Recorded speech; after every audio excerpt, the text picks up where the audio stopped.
Hello everyone, welcome to మన channel recipe kitchen కి స్వాగతం. ఈనాటి మన రెసిపీ కిచెన్ లో బంగాళదుంప ఫ్రై ఎలా చేయాలో తెలుసుకుందాం. ఈ విధానాన్ని తెలుసుకునే ముందు ఎవరైతే మన ఛానల్ ని మొదటిసారి చూస్తున్నారో పైన ఉన్న గంట సింబల్ ని క్లిక్ చేసి సబ్స్క్రైబ్ చేసుకోవాల్సిందిగా కోరుచున్నాము. మరి ఇంకెందుకు ఆలస్యం, బంగాళదుంప ఫ్రై ఎలా చేయాలో తెలుసుకుందాం. నేనైతే బంగాళదుంప ఫ్రై తయారు చేయడానికి మీడియం సైజు కలిగినటువంటి ఒక 5 నుంచి 6 బంగాళదుంపలు అయితే తొక్కలని తీసి కడిగి శుభ్రపరిచి ఉంచుకున్నటువంటి బంగాళదుంపలను అయితే తీసుకున్నాను.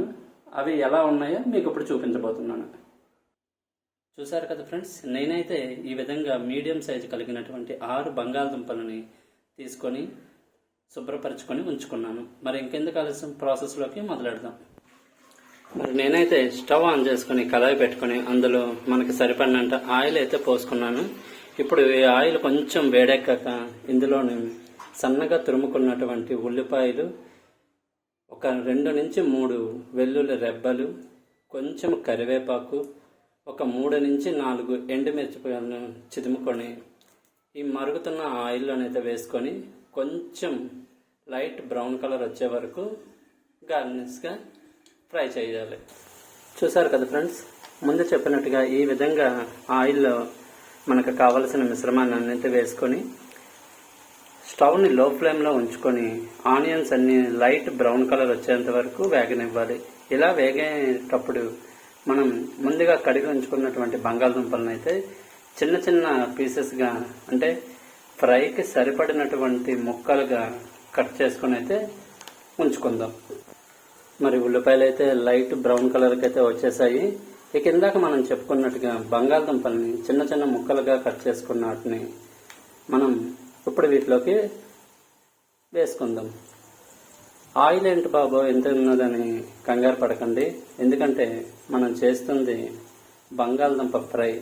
ఈ ఫ్రైకి తగినటువంటి ఆయిల్ అనేది లేకపోతే ఆ బంగాళదుంపల ముక్కలు అనేవి ఆయిల్ నుంచి సరిపడగా ఫ్రై అనేది అవ్వదు. అందుకని మరీ ఎక్కువ కాదు, అలాగని తక్కువ కాదు, మన నిత్యావసరాలకు సరిపడినట్టుగా తగినటువంటి ఆయిల్ని అయితే వేసుకొని ఫ్రైయింగ్ చేసుకోవాలి. మరి ఇంకెందుకు ఆలస్యం, బంగాళదుంప ముక్కలను అయితే నేను దీనికి యాడ్ చేసుకుంటున్నాను. చూసారు కదా, నేనైతే చిన్న చిన్న ముక్కలుగా కట్ చేసుకొని ఉంచుకున్నటువంటి బంగాళదుంప ముక్కలను అయితే వేశాను.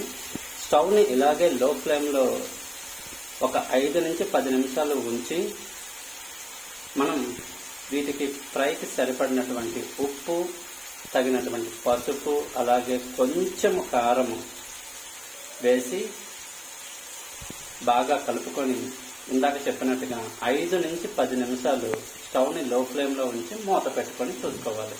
చూసారు కదా, నేనైతే నాకు సరిపడినటువంటి ఉప్పు, పసుపు, అలాగే కారము వేసుకొని ఈ మిశ్రమాన్ని అంతా బాగా కలుపుకొని ఇది వరకు చెప్పినట్టుగా లో ఫ్లేమ్లోనే ఉంచుకొని 5 నుంచి 10 నిమిషాలు అయితే బంగాళదుంపల్ని వేగనివ్వాలి.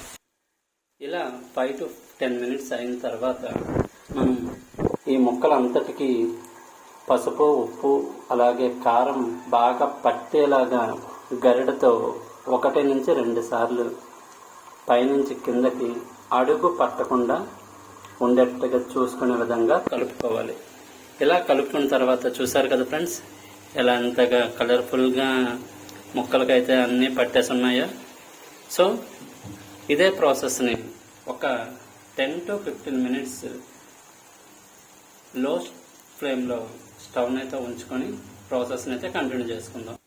ఇలా లో ఫ్లేమ్లో పెట్టుకున్నటువంటి ఈ కర్రీని మన యొక్క ఆవిరి ద్వారా మాత్రమే ఈ బంగాళదుంపలు అనేవి ముక్కలైతే ఉడికిపోతాయి. అయితే ఈ కర్రీని మనం 5 నుంచి 10 నిమిషాలు లో ఫ్లేమ్లో పెట్టుకునేటప్పుడు 2 నుంచి 3 నిమిషాల చొప్పున ఒకసారి గరిటతో కలుపుకోవాలి, లేదంటే కింద అడుగు పట్టి మాడిపోతాయి. సో ఫ్రెండ్స్, 5 నుంచి 10 నిమిషాల వ్యవధిలో మనం ఎంత వీలైతే అన్నిసార్లు గరిటతో 1కి 2 సార్లు ఇలా కలుపుకుంటే ఈ బంగాళదుంపల ఫ్రై అనేది మాడిపోకుండా స్పైసీగా అండ్ టేస్టీగా కర్రీ అయితే రెడీ అవ్వడానికి ప్రిపేర్ అయిపోతుంది. మరికొద్ది నిమిషాల్లో ఈ కర్రీ అయితే చాలా టేస్టీ అండ్ స్పైసీగా ప్రిపేర్ అవుతుంది.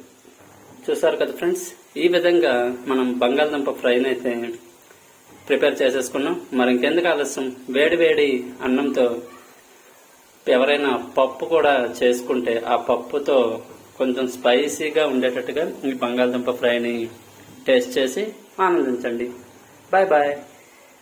ఈ కర్రీ ఎలా ఉందో like or comment or share రూపంలో మీ అభిప్రాయాన్ని తెలుపగలరని అనుకుంటున్నాను.